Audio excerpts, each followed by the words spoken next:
There you go. Let's rock it.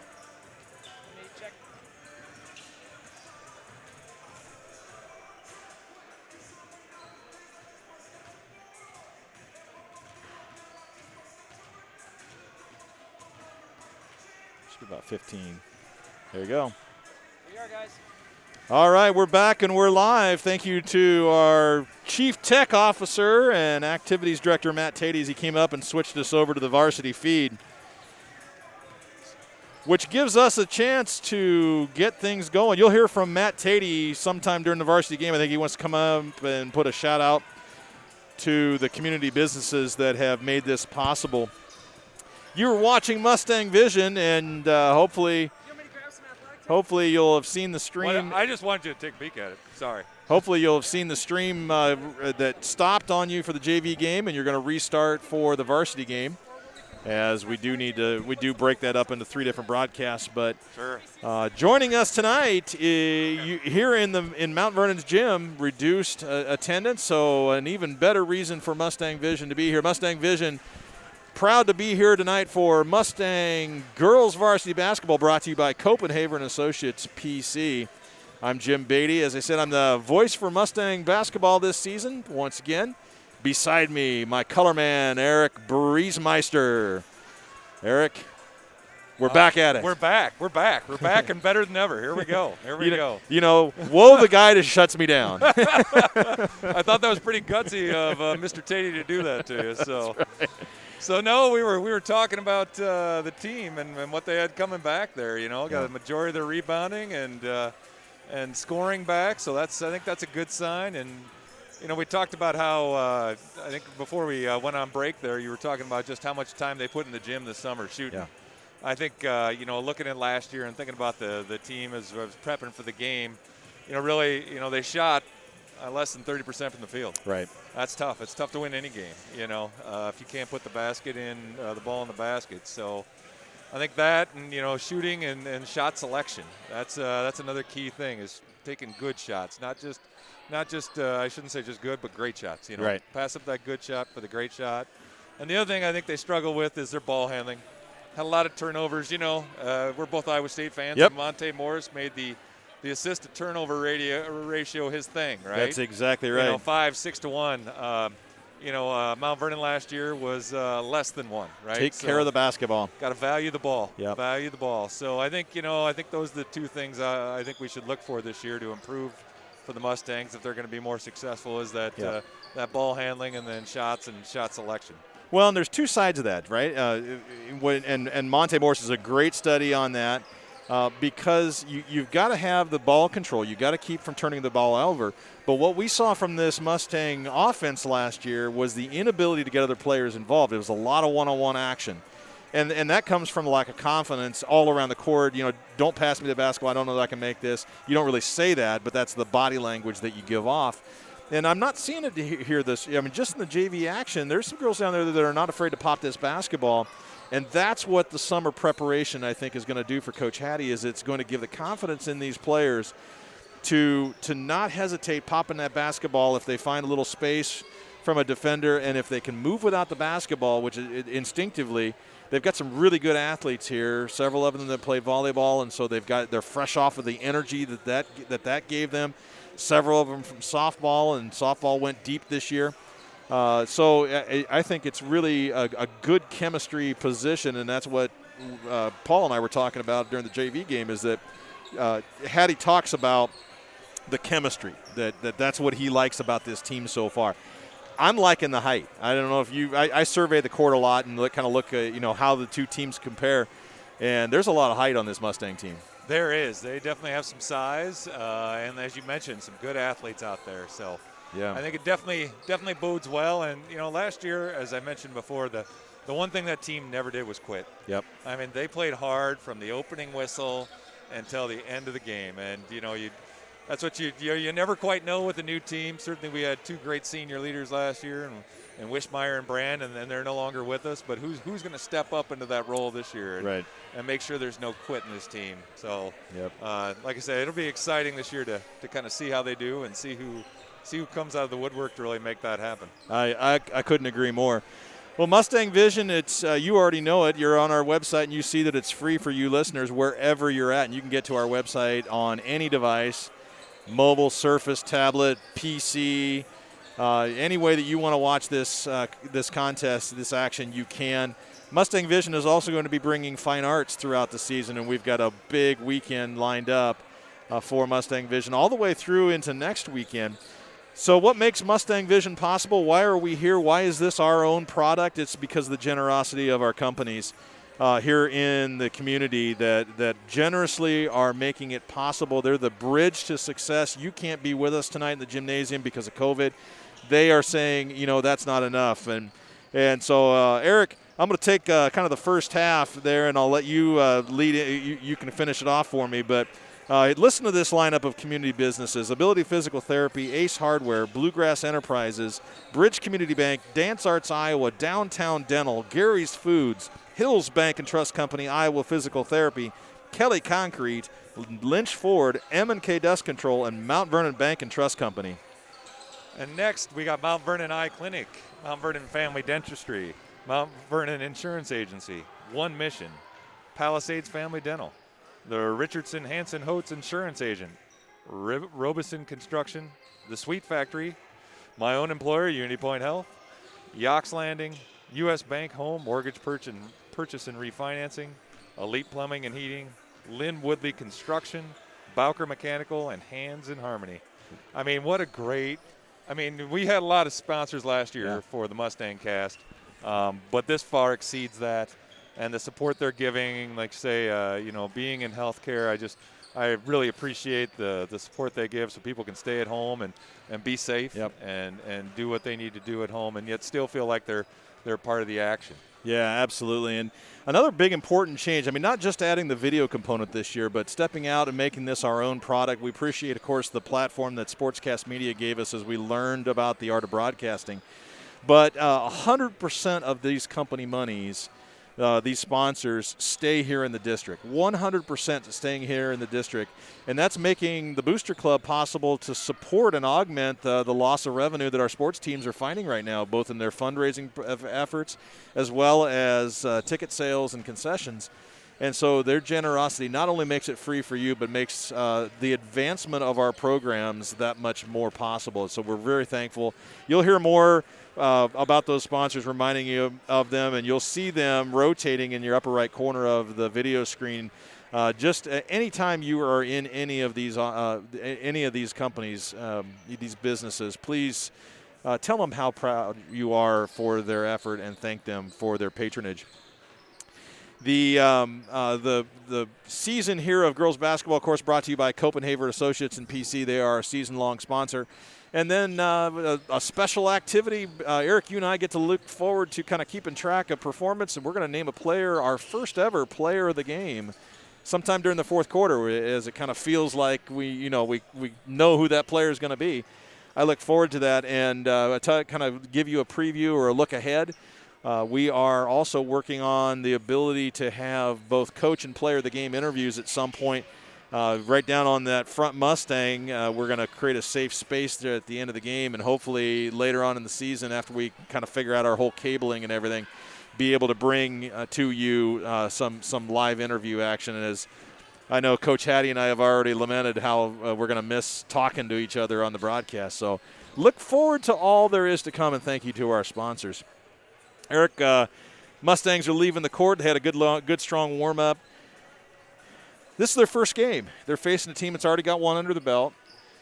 They've had, they had the rush into the season, and then everything got shut down for 3 weeks. They didn't have the problems the boys did with quarantine issues on the front side and the back side, but still they haven't had the rhythm established for them.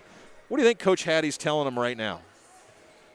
That is a great question. 2020 is a year of firsts for everyone. I think, you just have them focus on the basics. Dribble, shoot, pass, defend. It's going to be, I think the big part for the players, the difference is going to be there's no home crowd, right? There's a few people in here, but it's not going to be as loud as it normally is. So you're going to really have to self-motivate. Yeah. So I think a lot of that home court advantage really goes away here most of the time. Now, granted, you're sleeping in your own bed and you didn't have to travel to get here, but the rest of that energy you rely off the crowd. So I think that's just what they got to do is just focus on the basics, Yeah. dribble, shoot, pass, defend. And if they can do those things, they're going to be just fine. And I'm sure we'll see some first game jitters. Yep. There'll probably be a few air balls that go up right away. I don't want to jinx them, but, that's pretty typical first games. But, after the first minute or so, you get your wind and get going, I think they'll be good to go. Yeah, and I think the word that keeps coming up in my mind is trust. Trust the process. I think you have to, as the coach, you got to remind the players it's not about the last 3 weeks or last 4 weeks or what they've missed or what they have been able to do. It's what they've been doing the entire time since the season ended last year.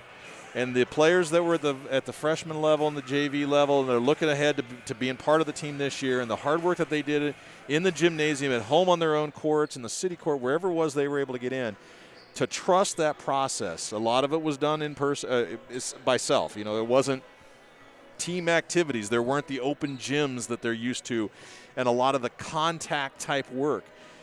And so you have to go back to what is your core and rely on the small details that the coach can help you through, which is trust the process. And I think I'm looking for that tonight. I'm looking for exactly what you said. There's going to be the errors. There's going to be the missed shots. There's going to be the uncomfortable situations, the lapse in judgment. But it's how you recover from that and not stringing 2 or 3 of those together. Absolutely. Have you been to the Matt Campbell School of Trust the Process there? Trust the process. That's right, baby. I've heard more than a couple of his press conferences, and that sounds exactly like what he would say. And I don't think he could be more right, Right. And how will they respond? There will be adversity tonight. There will be things that don't go right. Right. How do you respond? How do you come back? How do you shake the playoff? They have to have a bad memory. Right. They have a bad memory because they're going to do things that don't. There are going to be things that don't go their way, and they just got to overcome and adapt and figure out a way to win. Right. Right. And like I say, I like to say, I think it was a pretty astute observation. The body language is good on the team right now. Yep. They look like they're confident. I like their energy in warm-ups. So I'm excited about tonight. And as you mentioned, if the ball bounces our way and those details are taken care of, well, then usually the final score takes care of itself too. Yeah, I would agree with that. So let's talk a little bit on the other side. And it's really too early to tell. We can't even really go to quick stats and do a with any confidence to try to analyze who this Benton team is. I mean, you're looking at Jenna Tweets coming in at 25 points per game, but they played one game. They've shot 44. They're shooting 44% on the season, but they shot 44% for one game. So it's really, I think the only thing you can look at now. Coach Hattie's going to have the advantage, hopefully, of some kind of video, the huddle video that he was able to get a look on the team. But it looks like they're probably a single scorer, primary scorer, a primary distributor, and then after that, what are you looking at? Well, they got 2 scorers in double digits. Jenna Tweed at 25 and Grace Embertson at 17. After that, everybody's single digits or not present. Rebounds, kind of team is kind of even across there, and assists across the board. Jenna Tweed, I think, is going to be the key to this Benton game. Yeah, she was there, the big star last year for them. Out of their 1,000 points, she had 400 of them last year. Yep. So she scores at a pretty high clip. She's a volume shooter, so she's going to be someone to watch. Grace Embertson, and looks like they're kind of their second person. She had the second most shots, shot 75% from the field, and that's no accident. Yep. Actually, she's a niece of a good friend of mine, Dawn, and I played volleyball against her dad years ago. Oh, so, really? The Embertsons. So hello, Dawn. Aunt Dawn, if you're out there watching, hello. But yeah, so it looks like those two are kind of going to be their big go-to. But you're right, after one game, it's hard to determine much. But you and I need to make something out of nothing here, so that's what we'll go with. Right? That's right. That's what we're going to go with. That's what they pay us the big bucks for, is to get the prognosticating done early. Did they double your salary from last year? They did mine. You know what? I'm really sad to say that I've lost salary. I've lost ground, but that's okay. So we're all set to go. Paul Fugit, who was up here for the freshman and JV games, most of the JV game is down on the house now, and he's going to have the starting lineups, and we'll mirror that for you. And I'm assuming that we'll have national anthem, and then we'll be set for basketball. We're going to be about 8:15 tip time, I would guess. But it is good to see here. Do you have another one of those, Jim? No, but I'll put it in the middle so we can use it. There you go. I had a copy of the one that they handed out, and I don't know where it ended up. I must have kicked it out of here.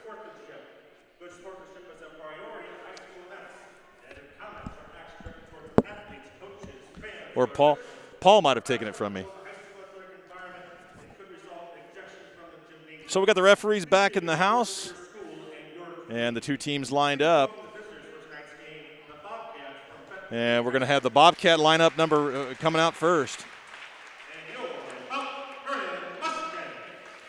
And there's the cheer for the Mustangs. As Eric said, this is going to be pretty much no home court advantage. It's going to be even representation for both teams.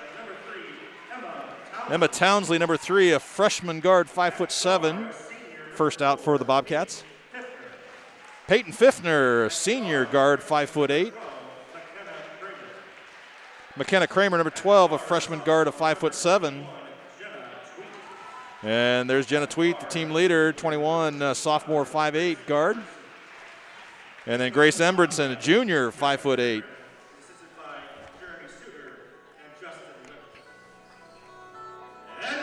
And it's time for the Mustangs. The Bobcats, of course, head coach Jeff Gruen, Jemery Suter, and Justin Little. Starting for the Mustangs, number 3, Mackenzie Rentschler, 5'4" junior. Followed by number 5, sophomore Cameron Brand, 5'6". Ashlyn Steen comes out next, junior guard, 5'5". Followed by number 12, Nadia Telecki, a junior, 5'8". And number 34, junior, 6'1", Liz Doherty. There's your starting lineups for the Bobcats. Townsley, Fiffner, Kramer, Tweed, Embritson. For the Mustangs, Rentschler, Brand, Steen, Telecki, and Doherty. It's time for the national anthem. We'll rise and join our patrons here in the gymnasium for the national anthem.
All right, there you are. And, of course, as soon as you went down to get your team sheet, I found my other one. So we're covered up here. I need the exercise anyway, Jim. All right, so the Mustangs, there's your starting lineups. Mustangs, Eric, I don't know. Is there a more passionate coaching staff than what you got out there for the Mustangs? Coach Matt Hattie, of course, is the head coach. Coach Ben Kinnick, Lori Moss, Miranda Chapman, and Patrick Albitrup. Those are passionate people that have really kind of stepping out in this new era of girls basketball here in Mount Vernon. There is no doubt they will be into the game tonight.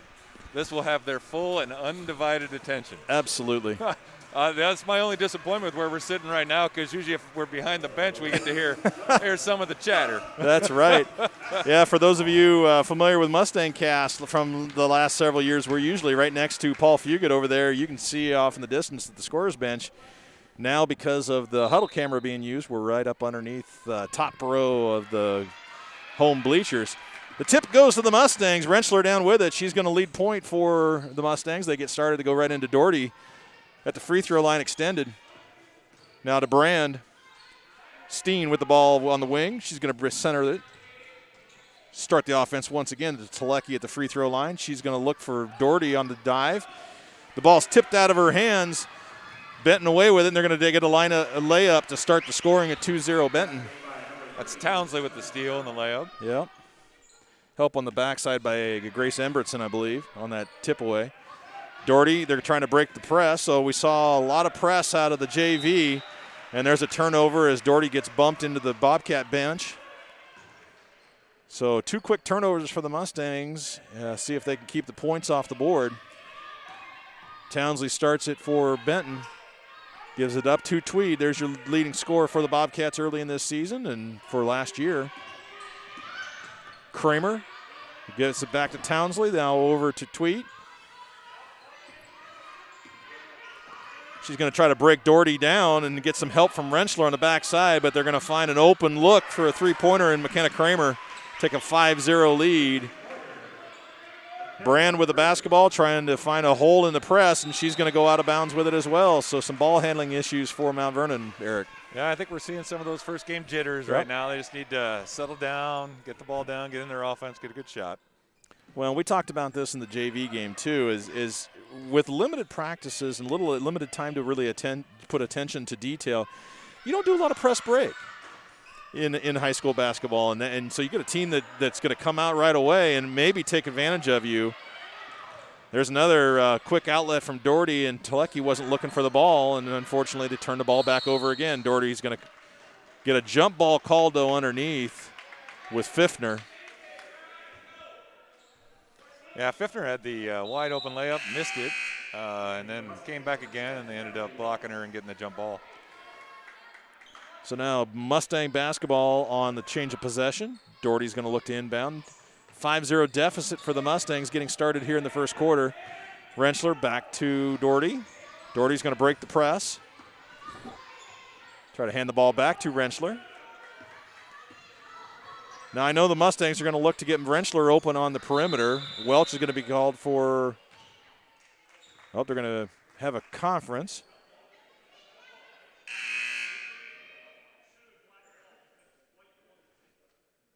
That's right. It should have been Benton's ball on the change of possession because the Mustangs won the tip. So just a few seconds off the clock. I suppose they could put about 22 seconds back on the clock if they cared to. Yeah, I'm not sure how they're going to do that one. I don't know if they'll be that detailed.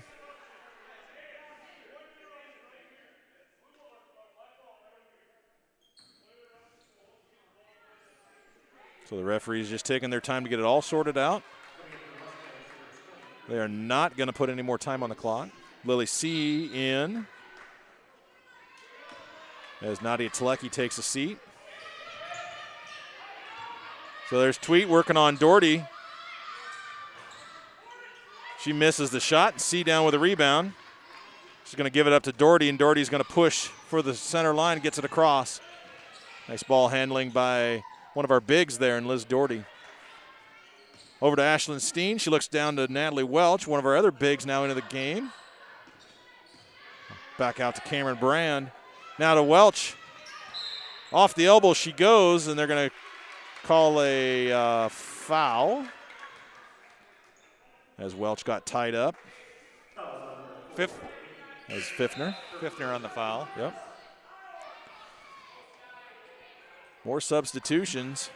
You might see a lot of players in the game for Mount Vernon. Peyton Simpson coming in now. Doherty down low, got a good look at it, but maybe a hand on her elbow kept her from getting a lot of velocity in that basketball. Tweed up top on Simpson. She broke her down pretty easily and found herself at the rim for an easy layup. 7-0 Benton. Now Lily C. She works with Doherty to try to break the press. They're going to give Doherty the chance to do it by herself. And Townsley tries to go through Lily C. So that's the only thing going in Mustang's way right now is the fouls. Yeah, when they're defending Tweet on the other end, with Doherty on her, there's size on size. But you get someone a little shorter, and Tweet looks like she has the advantage there. Certainly a good athlete to go along with her modest height. C stops her dribble, finds Doherty, gets it back again. She's working on Townsley. Goes down to Welch. Welch tries to turn the corner, not able to do so. Backs it out to Simpson, then gets it back. Now she's going to drive. Tries to go in on Zoe Jungi, who's in for Benton, and then Townsley comes up with the ball. So the Mustangs just not able to find a good offensive rhythm yet. Townsley working on C. Gives the ball up again. Now Embretson takes it to the block and is going to be fouled by Lily C, it looks like. C ends up on the floor. Insult to injury, Eric, when you're the one that causes the foul and you end up on the floor. You end up on the floor. She got the worst end of that that piece of contact, that's for certain. Free throw good for Embretson. Bethany Richardson played a lot of minutes last year. She's in for the Mustangs. Mustangs now on the court. Richardson, Welch, Simpson, Brand, and Rentschler. Natalie Welch gets the rebound. Goes to Simpson. Gets it back. Now Welch dribbling on Embretson. Reverses her dribble a couple of times. Gets it across the line, then gives it up to Simpson. Simpson just inside the three-point line misses, but there's Cameron Brand on the backside for the rebound. Now Rentschler tries to drive. Nice nifty duck under move. Floats it up. Emma Von Hansen with the pressure and not able to come away with the points, and then a turnover walk for the Bobcats down at the other end. The Mustangs are getting shots, but they're all contested. Yeah. There hasn't been I think there was one kind of layup, but maybe a foul on the play. But other than that, they haven't gotten really anything wide open yet. So they need to work a little harder on offense and get that better shot. Not just a good shot, but a great shot. Yeah, and I think one of the things I'm seeing is a lot of congestion for the Mustangs. They're not well spaced, and so they're bringing a lot of the defenders into where that ball ends up. And so, like you said, there's just not a lot of room for it. Yep. And I think you mentioned it earlier, without a ton of practice, those details, they'll work those out during the year. But right now they're kind of feeling the game out. Well, we're 4 minutes in, and it's 8-0 Bobcats. They're scoring two points a minute right now, which is not a blazing pace for anybody, but considerably more than the Mustangs have been able to put up. So we're looking to reverse that here. Clamp down that defense. Yeah, the 0 points per minute isn't really excelling, is it? No. All that's going to do is get you a top draft pick. Yes. If that were possible in the high school ranks, there you go. Natalie Welch set to inbound for the Mustangs. She's going to try to get it to Mackenzie Rentschler. Rentschler's going to push off of Van Ansen. Rentschler to Brand. Brand ducks under to Bethany Richardson. She was pretty popular down there. A nice give and go. Hey! Backdoor cut by Natalie Welch. Gets the layup. Nice shot there. Nice cut and pass there from Richardson to Welch. That's moving well with the basketball. That's smart. That is. Although if I were Richardson, I would have taken that little bunny. Yeah. And a good free throw from Natalie Welch, cutting into that Bobcat lead. Well, they got the lid off the basket. Here we go, girls. Now the Bobcats looking for a little bit of energy down on their end. Passing around the perimeter. Now Tweet with the ball. She gets inside of Simpson, ducks out and makes the shot. So her step back jumper is a pretty good one. Yep, she really likes to go with that left hand to begin every move, so she got to keep her off. Rentschler did a really good job of holding her arm in place. She defended well, but she never extended that arm to get the push-off call. Simpson from the baseline, jumper no good, as Bethany Richardson drove baseline and dumped it off. Tweet behind her back. Ball up off the backboard, rebounded by Cameron Brand. She clears out, gets it to Rentschler. 10-3 is your score. Rentschler picks up her dribble and passes, skip pass down to Simpson, and Bethany Richardson going to be a foul on her. Zoe Jungi tried to go through her.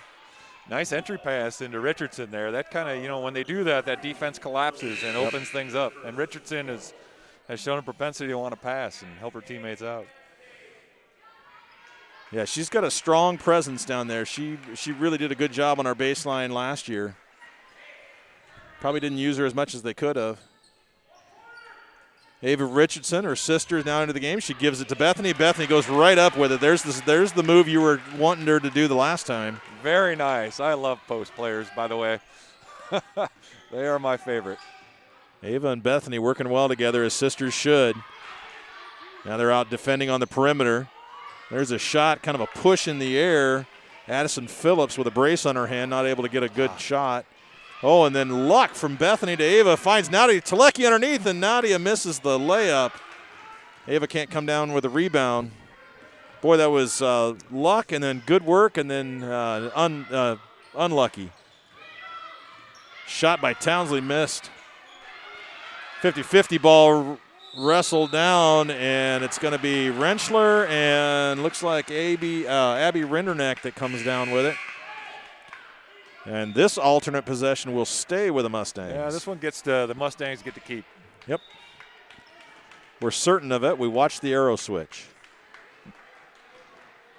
Coach Hattie over there roaming the sidelines with a lot of intensity already. 6 minutes gone in the first quarter. Mustangs have cut the lead in half. Full court press by Benton there. Rentschler picking up the pressure. Having a hard time getting rid of it, but then she finds Doherty to Richardson, and Richardson tosses it off of Tweet's foot, goes out of bounds. Ava needs to keep driving that ball in. Nobody was stopping her. Yep. Keep going towards the hoop until that defense stops you. That's so important for young basketball players to realize you've got to make the defender commit, and then you've got options on the wing.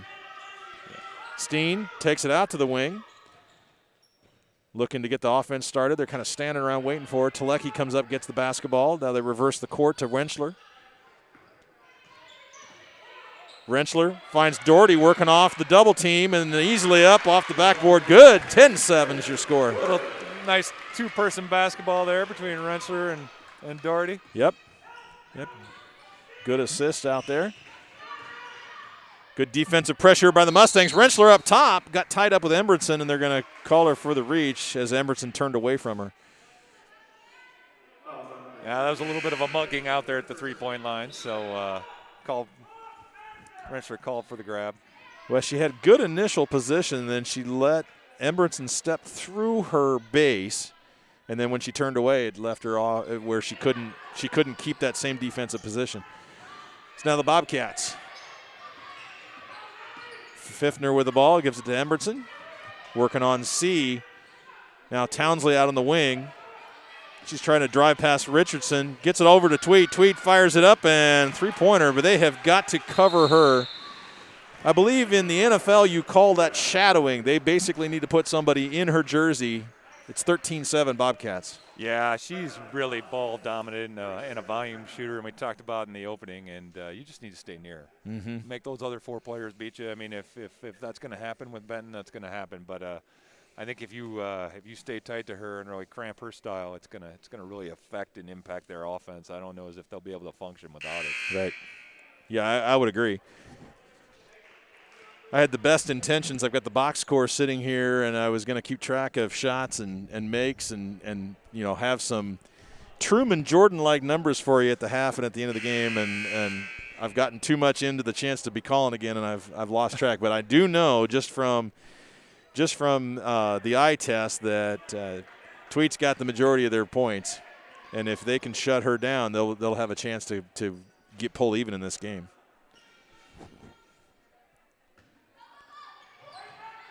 Doherty tried to get it in to C. It was saved after the tip by Tweet and then into the hands of Lily C. So the Mustangs come up with an almost turnover and then an easy press break.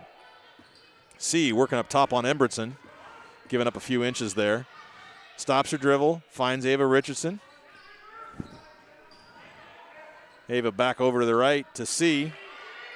Down low to Welch. Welch up high for it. Can't get the carom off the rim, and it's going to go out of bounds, tipped by Benton. Great position by Richardson there for the offensive rebound. You know, the one thing I like about that is offensive rebounds, all the work is done before that shot goes up. You got to be ready and making that position ahead of time. Now Steen with the basketball, reverses it to Richardson. She's going to dribble the top of key, restart here. Now to Welch on the free throw line. Duck under move. Tweet just won't give up position, so Welch has to back it out to Doherty. She goes to the floor, and they're going to call her for a travel. She got tripped and just lost control of the basketball and her feet. Huh.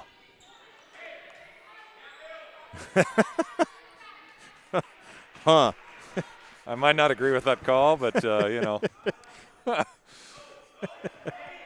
all I got to say, huh? Townsend with the ball. Wow, there's a shot from deep. Oh, that was because the time was running out. If I'd look up on the clock, I would have seen that McKenna Kramer had to shoot that ball, and so that's the first quarter as Mount Vernon is down 13-7. This gives us a chance for you to see one of our new commercials. Our major sponsors get a chance to work with the students here. Joanne Gage has a video crew, and they go out and shoot a commercial for those businesses. And so we've got one to treat you to here. Hi, I'm Lisa Lansing with Lynch Ford in Mount Vernon. I recently celebrated my 20th anniversary of being part of the Lynch team. We have many other long-term employees, most of which know our customers on a first-name basis. Our customers love the fact that they see the same faces over the years when they visit us at Lynch Ford in Mount Vernon.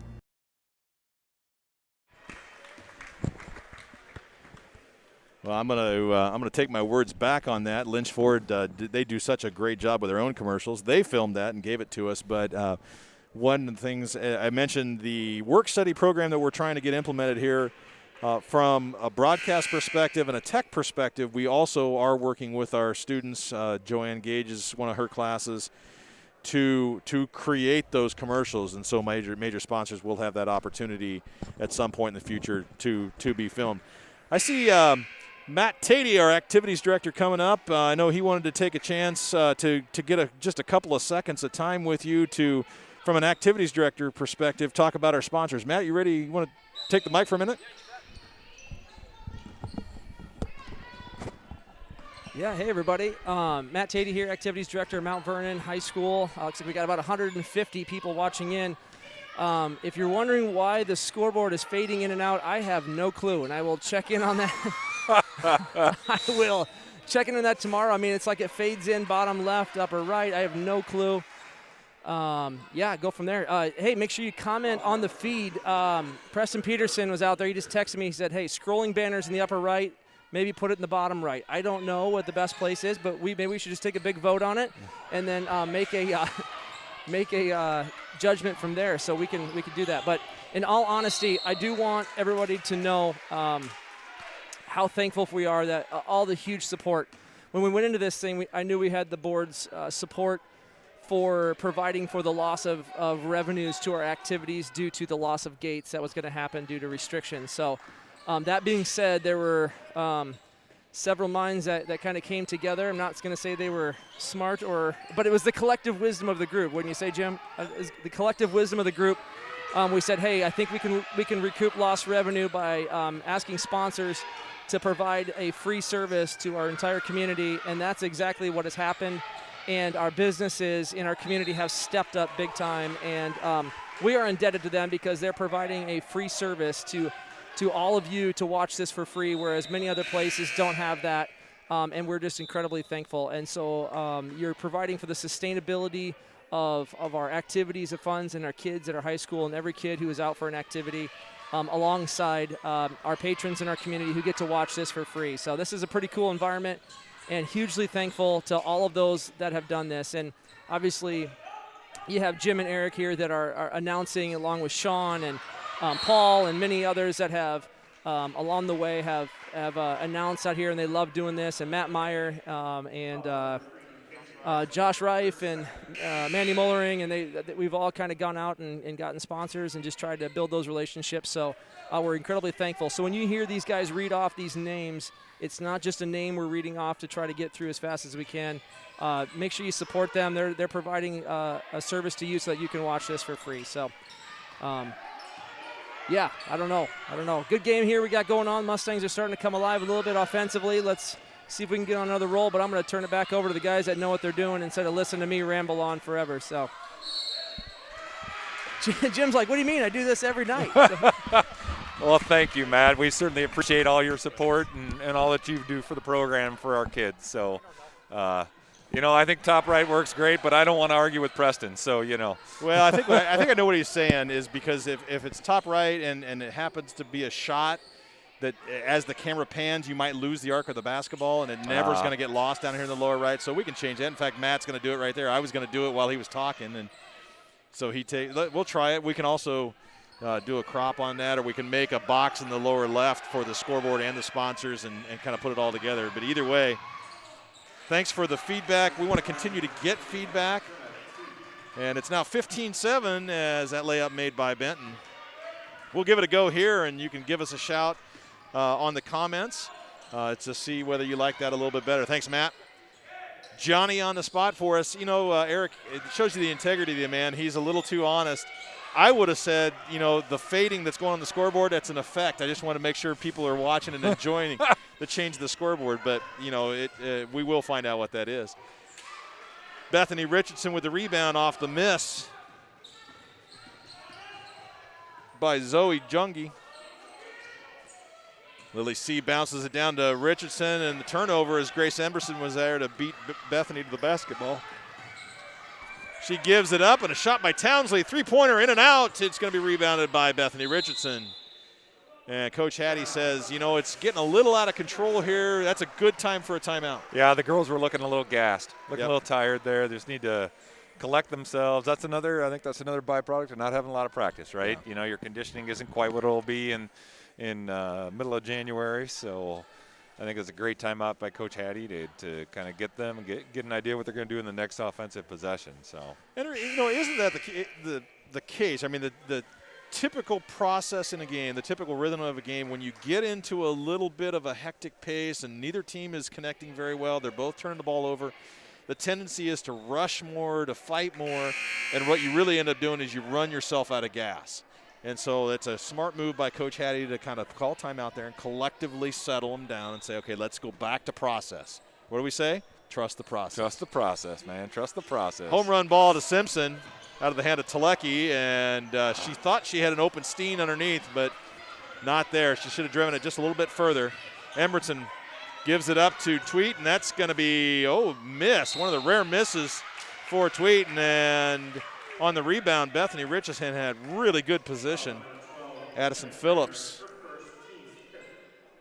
is who I had for the foul, but they might have had, nope, they gave that to McKenna Kramer.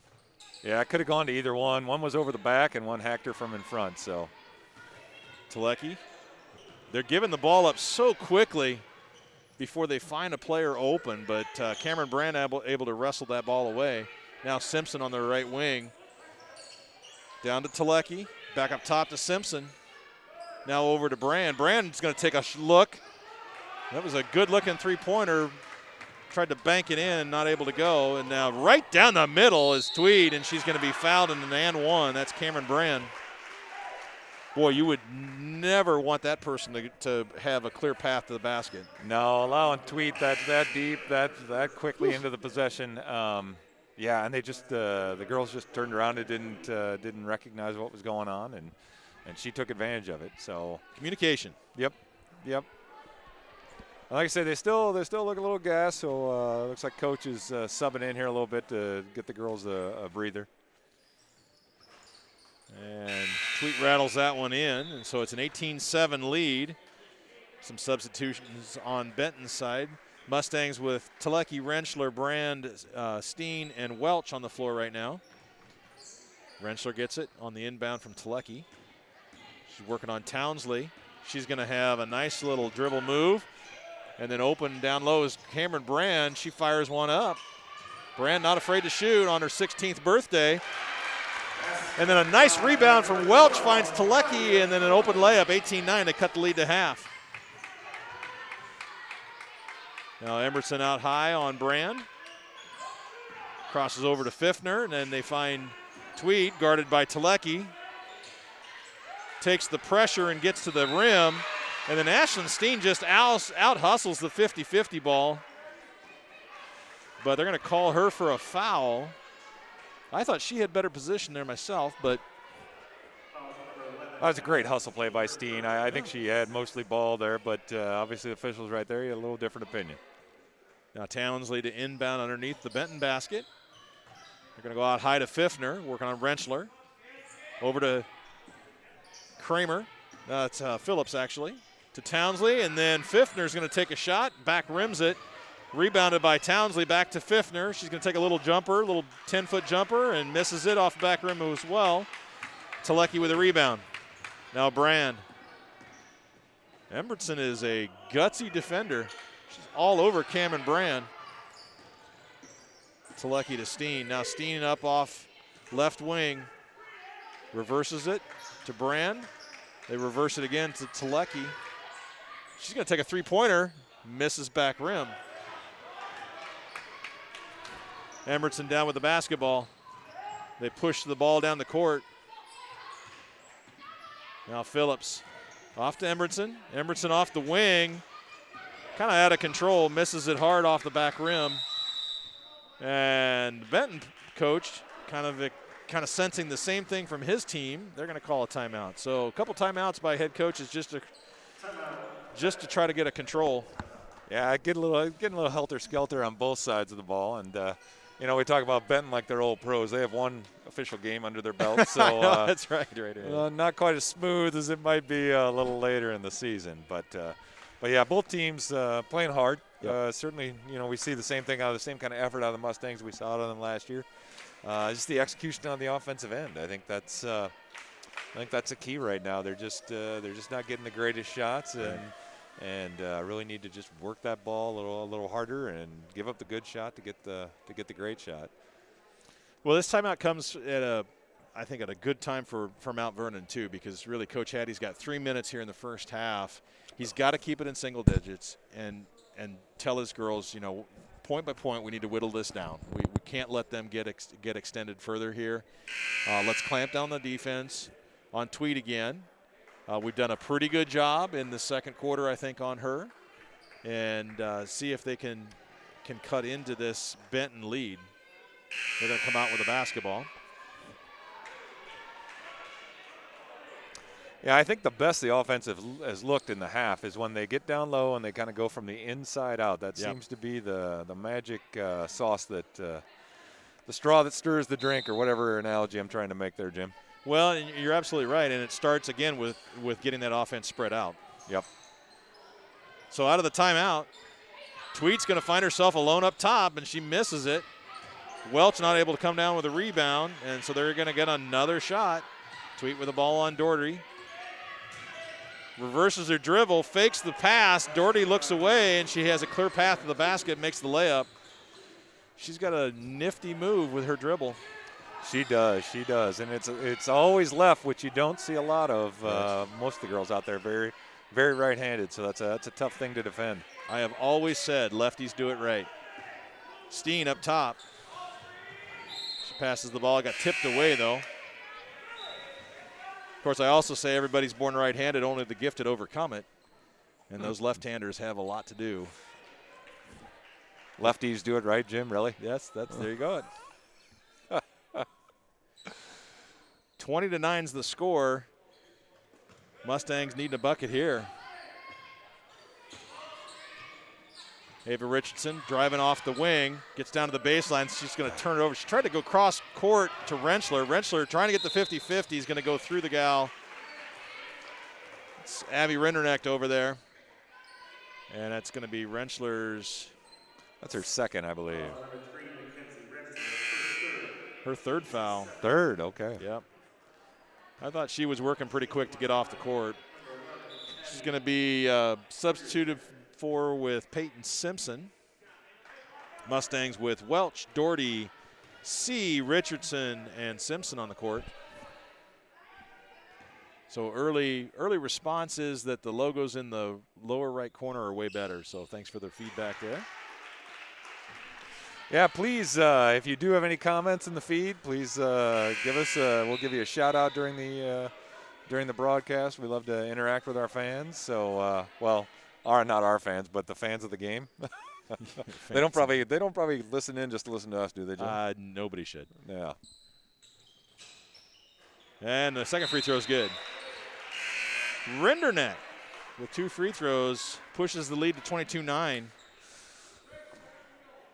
So Doherty with the basketball underneath. More pressure from Benton. They have a sizable lead here and a lot of confidence in that full court press. C with the basketball. She's trying to work into the open court. And they're going to call Embertson for a foul on the backside.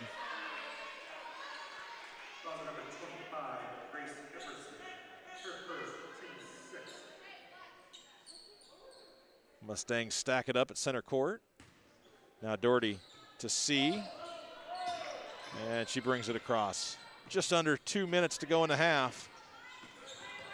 And Richardson is able to get the ball, control it, go right to the rim. So she took the overplay on defense by Tweed and took it right to the rim. 22-11. Need a stop here. They get the ball to Embertson, and then they find Tweed all by herself. Defense was late to her, and the three-pointer's good. Doherty gets the ball back from C. She's going to just drive downhill, get all the way to the free throw line, gives it up to Simpson. Simpson dumps it down low to Bethany Richardson, who had position, gave it up. Now back out to Doherty. Doherty's going to three-pointer. And just off the front rim, rebounded by Benton. Quickly into the offensive court. Tweed out top with Simpson on her. She's going to look to maybe another one of those crossover dribbles. Gives it up instead. She goes down for position. Puts Simpson on her back. And just a simple turner to the rim and a bucket. She's got an and one coming up, 27-11. Yeah, she got down super deep, and one dribble and you're at the rim. Yeah. So got to stop her before she gets down that low and keep her out of that really, really good position. Although I think Tweet was surprised that she got the ball down there. She wasn't looking for it. No, she wasn't. There were 3 Mustangs down there, but it was funny. Once the ball came in, it was almost like everybody was surprised it was there, and they all sagged off. Free throw was missed, but Townsley comes down with it, and it's going to be fouled by Bethany Richardson. No, it's Ava. That's her third. So some foul trouble for the Mustangs. And some key players. Now Ashlyn Steen back in. Mustangs with 9 fouls. Benton with 6. Townsley, her free throw is good, 28-11.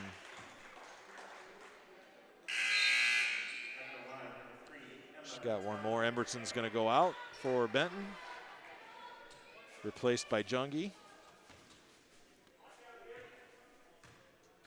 And now Townsley makes the second. Now 29-11. Doherty to Brand, back to Doherty. She's going to take it downhill. You do not want to stand in her way, and she's taking advantage of that. But then she tries to go over the top. Good position by Benton. Wasn't able to get the ball to Bethany Richardson. There's a ball that's going to be Mustang basketball. Nice hustle by Doherty. But then as she throws it out, Benton gets in the way, and they're going to get the jump ball. It's going to stay Mustang basketball. 25 seconds left. Great hustle by Doherty for the Mustangs, and then the rest of the girls followed her up. Yeah, a lot of scrambles there. 2 50-50 balls in a row. Let's see if that doesn't spark them a little bit. Yep. Simpson with the basketball. 22 seconds to play in the half.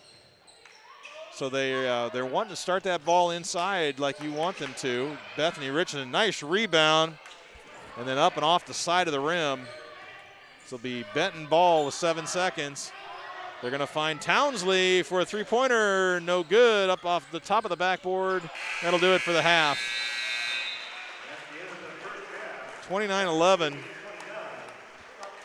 As these two teams will head to the locker rooms. And we'll give them a 10-minute break. Yeah, tough first half for the Mustangs there. I think some of those themes we talked about, really valuing the ball, things like that, kind of rear their ugly head, which, and I think in your first game you're more than likely to see that than you are later in the year. I think that inside-out action that we talked about, I think that seems to be their best bet. They've got several good shots. Now they're not falling. Right. But it's not because they're not working and not because they're not putting it up there. And getting, I think, the shots that you want. Doherty shooting out there at 3. She's a good shooter. They'll go down eventually. Right. But right now they're just not. So on the defensive end, we saw several breakdowns with Tweet. You just cannot leave her alone. And I think we need to get a little tighter on her. And her shot, she doesn't have an incredibly quick release. Right. So you don't need to be like in her shorts. You can be a step or two away. But when she's shooting, especially that long shot, just come down, come out under control, hand up, and you'll be able to shut that down, I think, fairly quickly. Now, that being said, she is pretty quick with the ball. So you got to be careful that you just don't blow by and give up that layup when she's out there. But I think definitely all fixable things for the Mustangs in the second half. Yeah, I think so too. And I think one of the keys that you and I talked about that I was looking for was that offensive rotation, getting everybody involved in the action. And I think for the most part, it seemed like they shared the ball well. They were looking to run plays, not break people down, not one-on-one action, not saying, okay, well, this is really where our offense is going to come from. They tried offense from multiple points, and I think, again, I wasn't keeping track of the stats there, but I have a sense that 7 or 8 girls got looks and took shots, and so that's good. I think that's a movement in the right direction. I think defensively it seems to me that it's given up on the defensive responsibility for Tweet that's really causing us problems here. It's that sense that you're trying to play team zone, sag away, and you're leaving that player open. You're not getting back to the recognition that she's there in time, or you're losing track of her, which comes down to communication. Yeah. Oh, definitely. I think you hit it right on the head there. Just being aware of where she is the entire game and not letting go of her and not letting her really dominate. I mean, like I said, we don't have stats, but she's got to have half their points, right? 19. She's got 19? She's got 19. Yep. Thanks, Paul. So 19 out of 29, that's a little more than half. That's a good 2/3 there. Right. So I don't know. I'm not a math major. I didn't major in math at Iowa State, but I've got to be close there. Well, so that tells me again. I'm certainly not coaching material here, but in the basketball that I've seen, when you've got a player that's that dominant, having well over half the points, it almost seems like you want to take your best player and play box and one, and just give somebody the responsibility of staying in front of her the whole time. Maybe not to the point of denying her the basketball, because I agree with you. I don't think she's that quick with the shot if you stay in front of her and you don't give her the ability to drive penetrate. But still, you want to make them think twice about passing it to her easily. Yeah, yeah, absolutely. I mean, she doesn't have that quick release. She's not like a Keaton Kuchar type shooter he's got that super quick release, and you better be right there when he shoots it, or he is going to get it off no matter what. I mean, she doesn't have that quick release like that. She doesn't have that ability. So, yeah, a box and one. Mm-hmm. Now, I don't think Coach Eddie believes in zone defense, though. So, I don't know if that's in the bag of tricks for today. But, have someone on her from the minute she steps on the court and, just keep subbing people in and out to make her life as painful as humanly possible, right? Right. Yeah, you're right. He does not believe in the zone defense. And yet it does kind of seem like the defense responded, or at least played as if they were more zone-like. They definitely didn't have zone responsibilities. They had man-on-man responsibilities, but they were favoring away from when the ball was on the opposite side of the court. And what that does from a defending perspective is that it you lose track of the peripheral vision of making sure you see player and ball at all times, and so we lost players behind us. On the other side, though, offensively, we were able to make some good cuts once we had spacing, and I think that's something that's really good to see, is that we can create the space, and we do have players knowing to take advantage of that. We just have to work to get it done all the time. Yeah, agreed. On the other side of the ball, Benton played really solid. They did. We talk about what good. the Mustangs could do, and Yeah. a lot of what the Mustangs were or were not able to do was directly because of what Benton community is doing, what the Bobcats are doing to us. That full court pressure, that takes a toll. Yeah. Doherty seems to be able to break it pretty easily, but the rest of our ball handlers struggle a little bit with that. Yep. So I think that's a good, solid thing. And she's a heck of a ball handler. Heck of a ball handler. Very, very quick with the ball, knows where she wants to go, very decisive. And she scored through contact a couple times. Mm-hmm. So while she's probably not Michael Jordan, but she is a fine ball player. Definitely not Michael Jordan, but also impressive. Second game out for Benton to have only 6 fouls, to be that aggressive defensively, to be running a full court press pretty much the entire game, or in the entire half, and still only have 6 fouls. I think that's well coached, well prepared team. Well, this is Mustang Vision, and as we said, you had a chance to listen to Activities Director Matt Tatey, very passionate for what he sees being developed here and the support for that. Hope that you're enjoying the action. Always opportunities for you, and Mustang Vision tonight, of course, with girls varsity basketball, brought to you by Copenhagen Associates PC. Just could not say more about this community. Eric, you want to take the top half of our sponsors? I'm on it, Jim. I'm on it. Ability Physical Therapy, Ace Hardware, Bluegrass Enterprises Incorporated, Bridge Community Bank, Dance Arts Iowa, Downtown Dental, Gary's Foods, Hills Bank and Trust Company, Iowa Physical Therapy, Kelly Concrete, Lynch Ford, M&K Dust Control, and Mount Vernon Bank and Trust. And I'll give you the second half, Jim. Well, and that's a good place to stop, because Mount Vernon Bank and Trust, they're also the sponsor of our player of the game, and so you and I will be looking forward to. We're going to have to work at it and really focus here in this second half to find out who we want to give this very first player of the game to. But thanks to Mount Vernon Bank for that, and of course the rest of our sponsors and just making this possible. 100% of our sponsor monies staying here in the district, but they include Mount Vernon Eye Clinic, Mount Vernon Family Dentistry, Mount Vernon Insurance Agency, One Mission, Palisades Family Dental, the Richardson Hanson Holtz Insurance Agency, Robinson Construction, The Sweet Factory, Unity Point Health, Yox Landing, U.S. Bank Home Mortgage Purchase and Refinancing, Elite Plumbing and Heating, Lynn Woodley Construction, Bowker Mechanical, and Hands in Harmony. Yeah, Eric, these companies, they show their pride in Mount Vernon student athletics and our fine arts, as well as contributing to the safe enjoyment of these events through their generosity. So, patrons, I just want to remind you to thank them whenever you stop in. 2.5 minutes left to go in halftime rest. Grab your water, grab your pop, grab your popcorn. Let's hope that you've got the grade A popcorn going for you tonight. We don't have concessions here in Mount Vernon for the rest of this year. We're going to be looking at starting concessions after we come back from Christmas break, the holiday break. Benton, the first one out. They're ready to go. They're doing a little corner layup drill. We'll see Mount Vernon coming out. The referees are coming out of the tunnel. They're on the court now. And we'll be back to action. Benton owns a 29-11 lead as our nifty scoreboard in transition is revealing to you. And $1:40 left in the halftime. There's the Mustangs out. They'll grab a couple of basketballs and do some quick warm-up.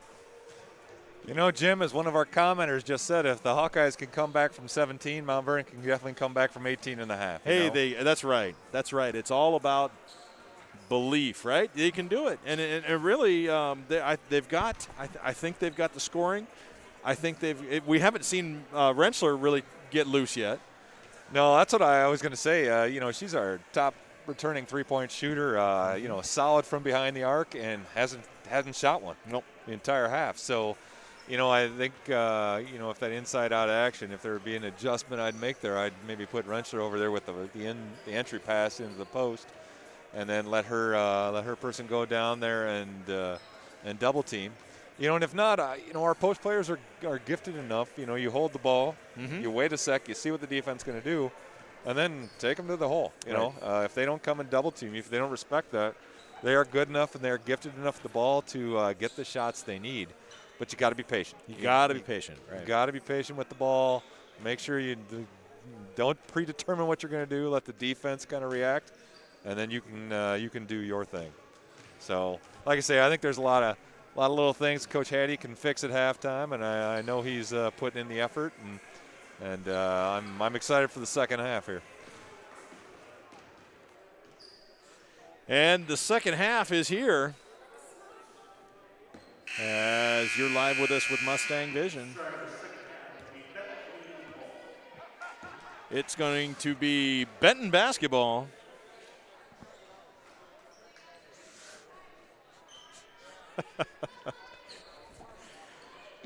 Yeah, we're not beyond to take a little assistance in what player the game potential is out there. So enjoy some of the comments that are coming in.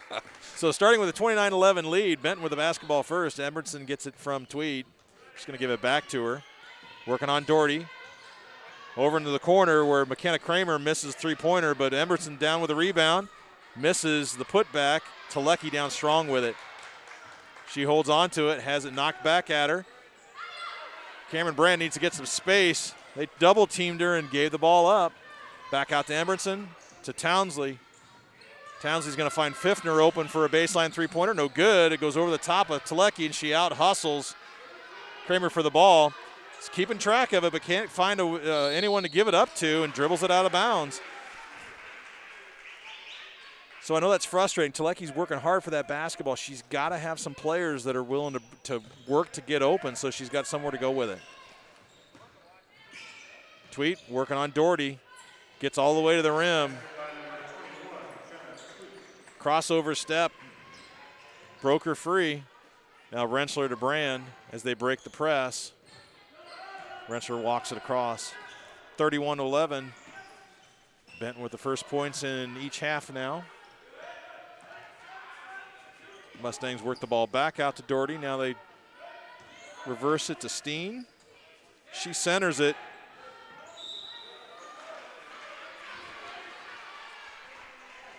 Emberson going through Telecki on the play.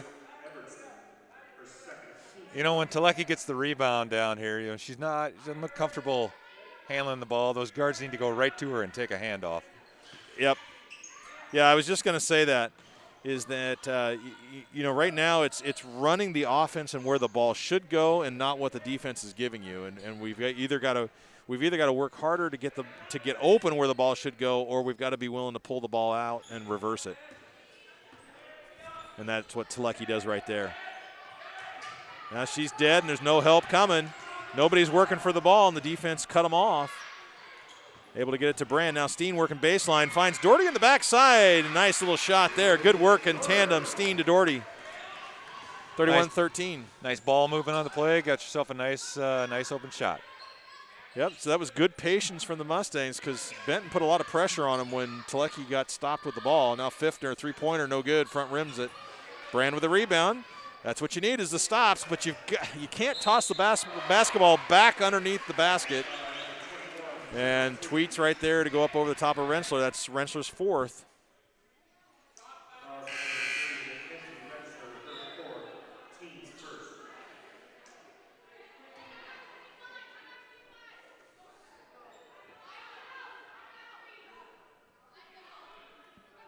Yeah, Mackenzie looks pretty frustrated tonight. She's having a rough go of it this evening. Yeah, she's going to take a seat for the rest of this quarter at least.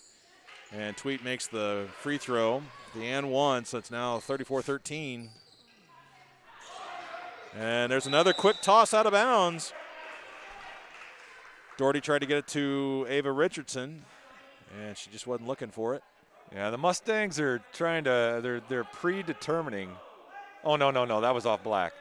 That was off Black. Yeah, he's pretty demonstrative down there that it's Benton basketball. Yeah, the Mustangs are predetermining. They're already figuring out what they're going to do before they even dribble. Yep. So Townsley misses the running layup. Richardson comes down with it, tries to dribble through Emberson, able to get it to Doherty. Good effort there by Ava to hold on to that basketball. Now to Welch. Welch tries to dribble off the elbow, has it knocked away, passing it out to Steen. That Bobcat defense is just strong right now. Welch with the ball to Steen. Tries to get it back. Steen underneath. Welch is deep. She goes up with it and misses it off the backboard. She got a little too close underneath the rim, I think. Townsley with the ball. Pfiffner to Tweet. Tweet's going to take a three-pointer and back rims it. Doherty out with it, and she's going to be fouled by Tweet. Good run out by Doherty to put herself in good position there. Yeah, good run out, good closeout on the three-pointer, and then good reaction to that long rebound.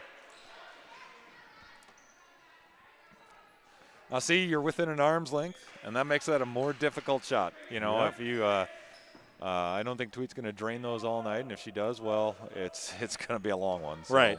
That's one that you're willing to give up so that you don't lose position.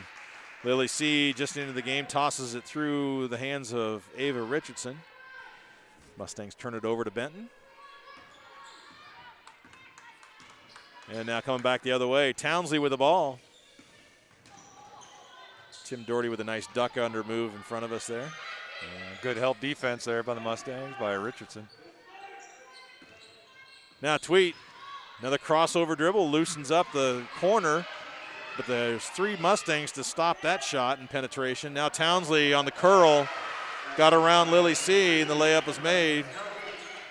36-13. Welch, yeah, they got a wide open Simpson now into the game. Richardson penetrates, pops the ball up.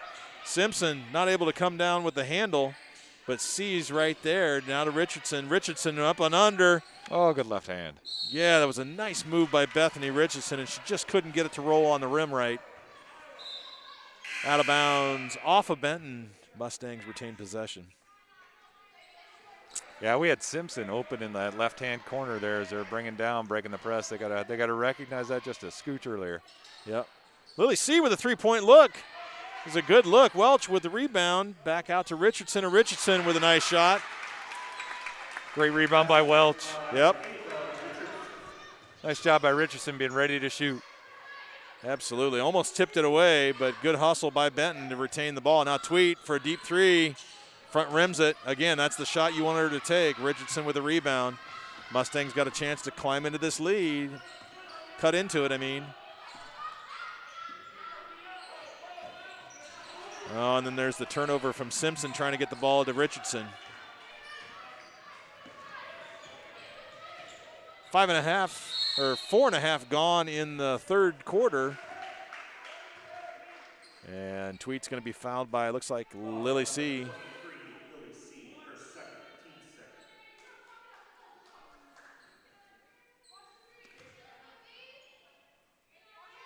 So Tweet to inbound the basketball for Benton. Ava Richardson comes up with the steal. Nifty work on defense there. Put herself in good position. Then lobs the ball to Lily C. Emberson on the back side fouls her. I think that's number 3 on Emberson now. Yeah, it is. She's going to be substituted for by McKenna Kramer on your call.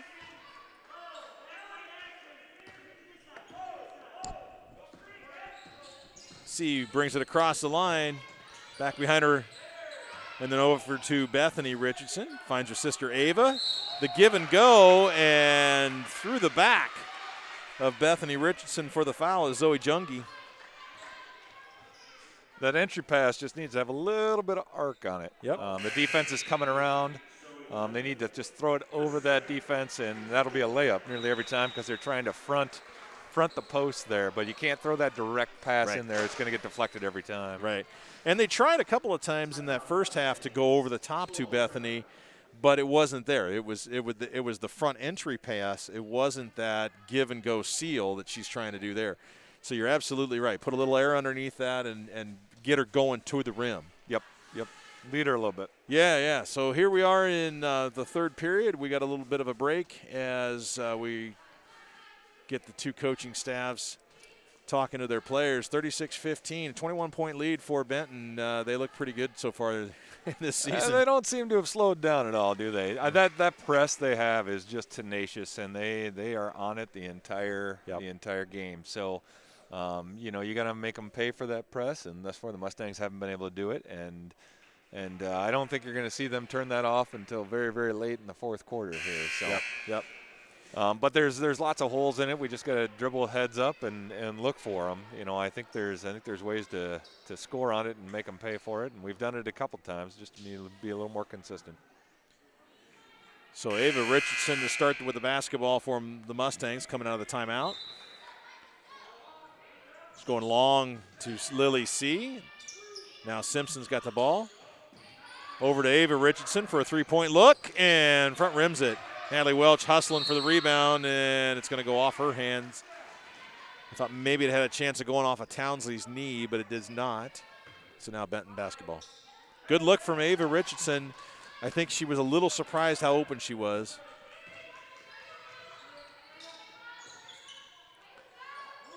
And there's a three-point look, and that's good. That's McKenna Kramer, who came in for Embretson. It's now 39-15. Lily C. trying to drive to the free throw line. Dumps it back to Ava Richardson. Over to Welch. Oh, Bethany Richardson had a nice seal. Welch gave up on it. Off to Simpson. Simpson's three-pointer no good. Ball rattles around, and then Ava Richardson misses the running layup, but then gets her own rebound and fouled. Well, that's one way to help claw into this Benton lead, is to put some fouls on them, right? There's an errant pass. It's going to be tipped away by Kramer. Mustangs retain possession. Now they'll have the advantage of the backcourt to help them out here. Pfiffner back in for Benton as Townsley goes out. Now C with the basketball. Driving on Tweet. Tweet gets her hand on it. Now underneath to Richardson. She goes across court to Simpson, who tries to get it back on the block. Skips it over to her sister, and the shot no good off the back iron. She hustles for the rebound, drags it out of the hands. Off to Simpson. Simpson misses the three-pointer and out of bounds to Benton. Great hustle by Richardson to go after that ball. She was not to be denied. Yeah, they were working hard there to try to do everything they could to find the basket. And great inside-out action again. I don't want to sound like a broken record there, but that seems to really work for the Mustangs to get that in and out. And Richardson's a good passer and recognizes the open teammate. Now with the basketball, Benton. Kramer down low on the baseline. Dribbles it all the way back out. They reverse it, put it in the hands of Tweed. She's going to stand out there and hit a three-pointer. So she's tried 4 of them. She makes one over the top of Doherty, 42-15. C driving the basketball. Gets stopped both times. Now Ava Richardson working on Pfiffner. Back to C in the corner. She's got Tweed all over her. Dribbles into a double team. Finds a cutting Ava Richardson. Nice work. Ava Richardson's come in with a little bit of a spark here offensively for the Mustangs. Yeah, nice pass, nice cut. It's a great pass from Lily C. Up high, Natalie Welch pressing all the way out. That's Abby Randerneck. And just a little too much pressure from Welch is going to end up with a foul.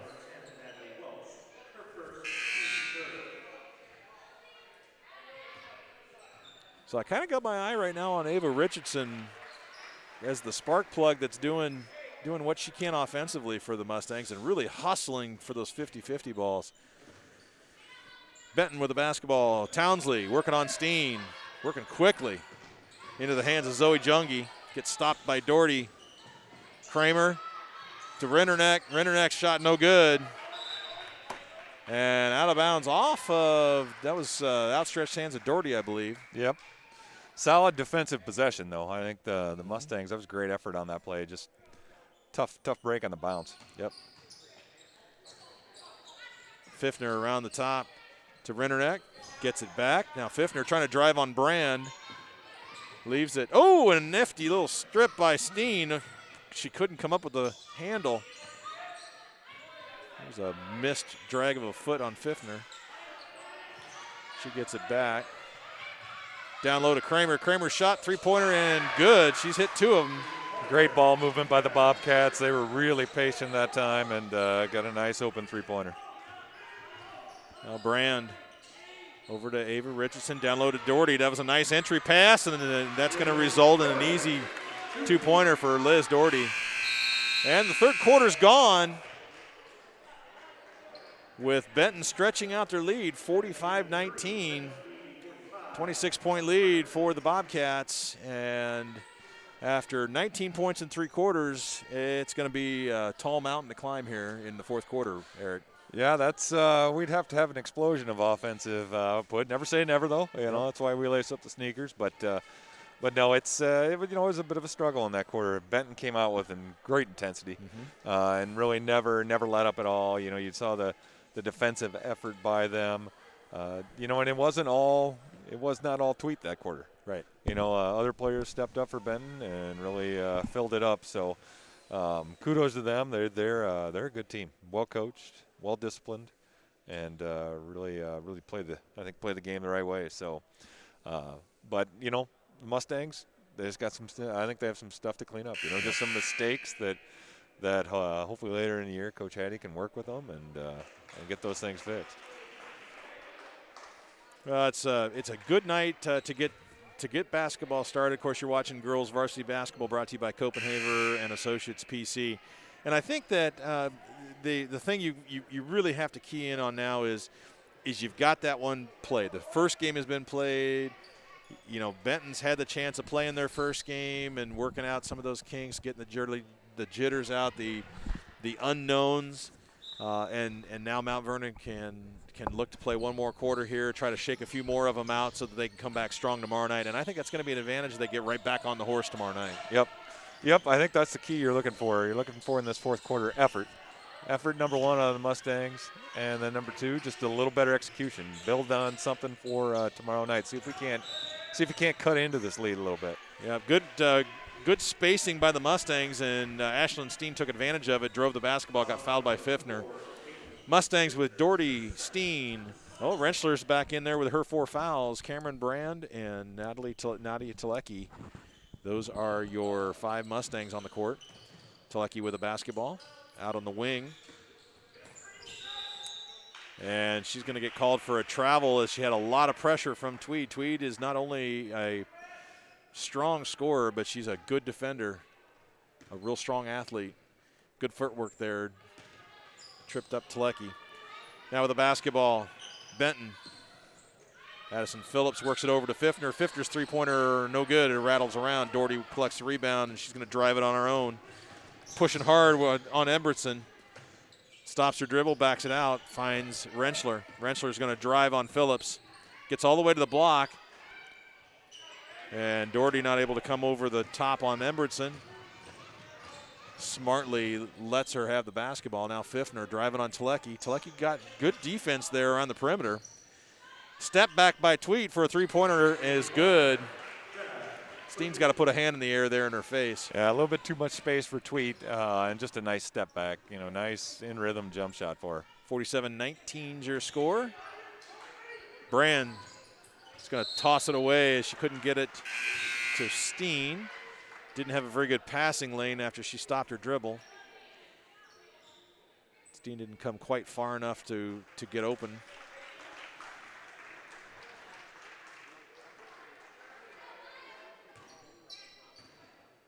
Townsley with the ball for Benton. Back to Embretson. Up high with Bethany Richardson, a long way from the basket. And Embretson's going to take a three-pointer, and she's going to make it. Everybody's hitting for Benton now, 50-19. Cameron Brand with the basketball. Over to Rentschler. Rentschler's going to get her first three-point look. Front rims it, goes out of bounds. Be nice to get her on track a little bit. Yep. Be nice to get her on track. She had to shoot that one. You know, there was a little bit of frustration behind that shot, but she had to get one loose here. Oh, yeah. Yeah, she's a good shooter. As I tell my boys, the only way to make a shot is to take a shot. That's right. Doesn't matter how many you miss, the next one's going in. So keep shooting. 100% of the ones you don't take don't go in. Yeah, yeah. Just like all short putts, they never go in, right? Yeah. Benton with the basketball now, working the perimeter. Janelle Morris in. And she loses the control of the handle. Oh. Now Rentschler gave up her dribble one step too far, or I think she would have tried to pop that one.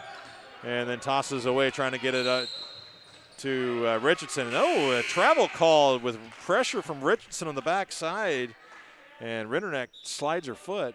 So a little fortune for the Mustangs. Ava Richardson back in for Liz Doherty. Mustangs going with the two Richardsons, C, Brand, and Rentschler on the court right now. Brand back to C. Trying to reverse it. She does. To Rentschler. Rentschler is going to take it all the way down the lane. And she's not going to get the foul called and not able to get it up on the rim from the extra pressure. Good body there on her from Janelle Morris. Morris now with the basketball. Leaves it for Rinderneck. Rinderneck to Kramer. Kramer works it back around the top.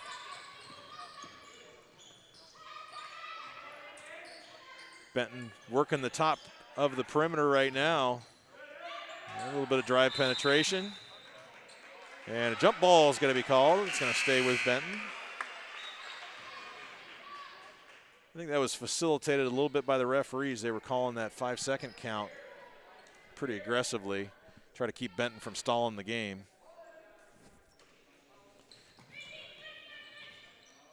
Oh, and there's a bad entry pass from Benton. Picked up by Lily C.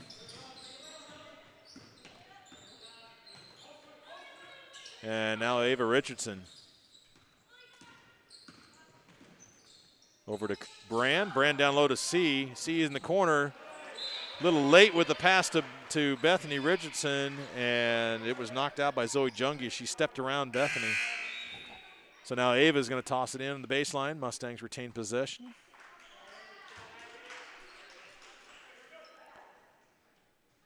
Floor spread out. They're going to the corner over here to Simpson. Back into Richardson. Out to C, around the corner. Through Ava Richardson, back down to her sister Bethany on the block. She drives down. Her sister gets the rebound, gets it knocked back at her, gets another rebound. Off to Lily C. She curls, goes up for the layup. Oh, just a little too hard off the backboard. But then Simpson rips down the rebound and loses it, tossing it out. Has it stolen away. Addison Phillips right there. Eric, some good hustle there down underneath. Ava Richardson has gone after every loose ball and come up with it. Yeah, she's shown a ton of hustle.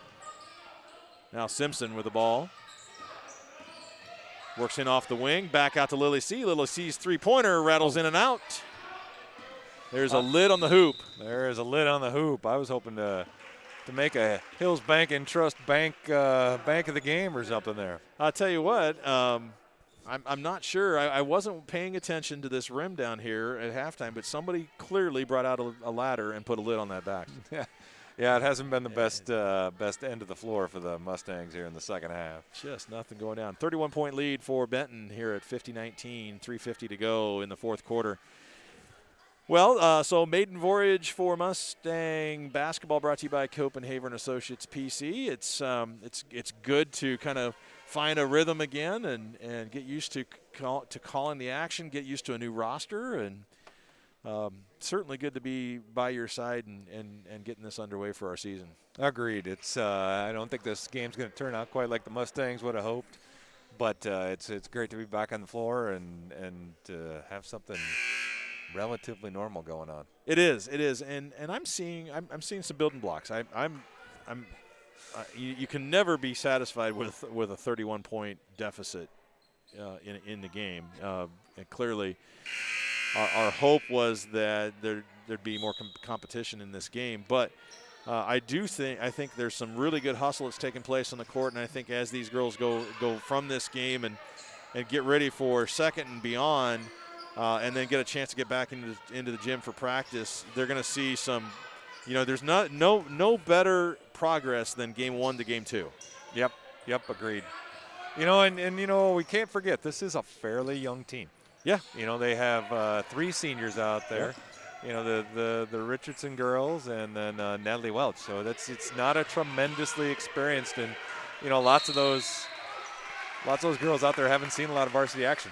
That's absolutely right. Great hustle ball for the ball there. 50-50 causes the tie up. Mount Vernon gets the ball. You're absolutely right. 3 seniors, so and some experienced seniors, but certainly not predominant scoring leadership. You got a strong junior class that has a lot of basketball experience, and then it gets really young after that. So they've got a lot of growing to do. Rentschler is not going to be denied. She wants to score tonight, wants to get in the column, and she's going to get a chance from the free throw line as she put another layup into the air that got knocked away. Yeah, I think Coach Hattie has had a chat with her and told her to be aggressive, to go to the rim and see if you can't make a layup or pick up a foul. If you're going to go down swinging. Yep. First free throw good. And she's in the scoring column. 50-20. Steen in, Brand out. And you look from last year, that's our #1 returning scorer in Rentschler, Mm-hmm. with 1 point on the night. So, I'm sure Coach Hattie's thinking, I got to get her going in some way, because they're going to need her scoring. Bethany Richardson fighting for the rebound, and jump ball is going to be called as she goes to the ground, and that'll go to Benton. So a good hustle on the rebound. Almost came away with it. Ball stayed on her fingertips a little too long before it found the palms. And now Benton with the basketball. Sister Ava getting ready to check in for the Mustangs. Good denial up there. Should have been a walk with the basketball. She lost the handle and stayed in front of her. Benton, though, on the drive, and that's Morris loses control as she goes up, and it goes out of bounds. So now Liz Doherty and Ava Richardson coming back in for Bethany Richardson, and Peyton Simpson also going out. Looks like the press has been called off. It's generous. Ava Richardson working up top with Morris all over her. No help here. There's the handoff to Rentschler. Rentschler driving, gets to the elbow, and it's going to be called for the travel as she went up without the basketball, standing right there into a double team. So yeah, that's a solid play by the Benton coaching staff, taking off that press. This game's not in doubt. There's no sense in beating someone by 45. Benton with the basketball and a drive from the perimeter. It's going to go, okay, we'll take it. They owed us one. They call that off. That's a makeup call. Delaney Lohr, we saw her in the JV game. Basketball just went off of her on the drive. Rentschler to Welch. Welch on the elbow. She's going to put one up, and it's going to be short, but Rentschler right there for the rebound. Throws it up as she rebounds it, and it won't find the rim. Rebounded by Lohr. Lohr off to Morris. Morris three-pointer in and out. Richardson hustling for the rebound, rips it away, gets it off to Rentschler. Rentschler's going to drive down the court. She's going to take it all the way into the lane, up for it, and going to be fouled. Rentschler a little out of control on the play, kind of got bailed out by the foul. That's one where she had made up her mind she was going to the rim no matter what. You could tell at half court she was going to take it to the rack. Yeah, this one's mine. 2 free throws here coming. Wow, it is dead silent in this gymnasium. It is. I wouldn't call it electric right now. It's a little quiet. I am pretty certain that there's a cricket over there behind Jeremy Elliott on the far corner that I heard just now.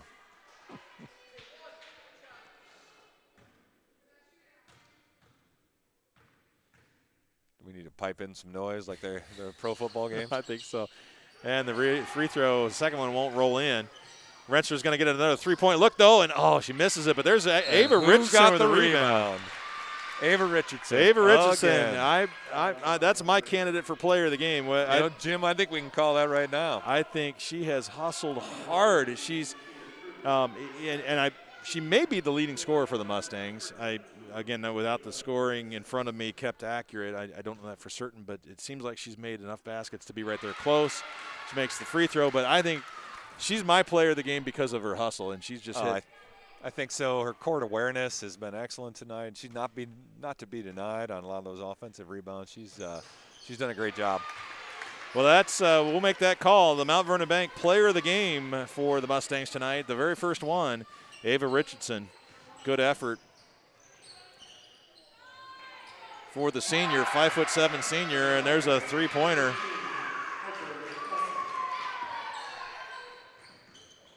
Piper Nelson in for the Bobcats with that three-pointer. Rensler, her first jumper, just inside the three-pointer. I don't think they gave her three for that. No, I don't think so. It's got to feel good for Rensler. There's our player of the game with a tip. Oh, and then Rensler's going to get a bucket. So pouring it in there at the end. Under a minute to play. 53-27 is your score. And another three-pointer under the way. And standing on the baseline, Lily C with some good help. I'm not sure if are you supposed to do that? I suppose you can. You've been banging on each other all night. You can extend a hand to lift them up, right? I don't know. When they're up by 30, let them get off the ground by themselves. Ouch. Telecky, they're fine. Telecky to see. I would expect my sons to do that, though.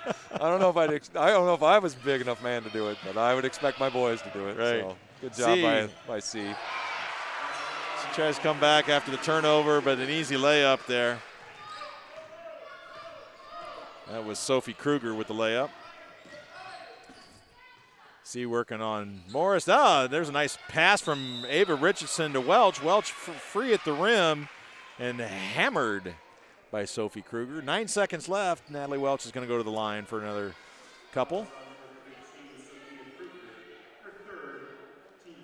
Welch was probably surprised she was so wide open on that play. Yeah, that was glaring at her. And off the back of the rim, no good. Should have hit one more. 55-27. As we get set for the last free throw and possibly the last.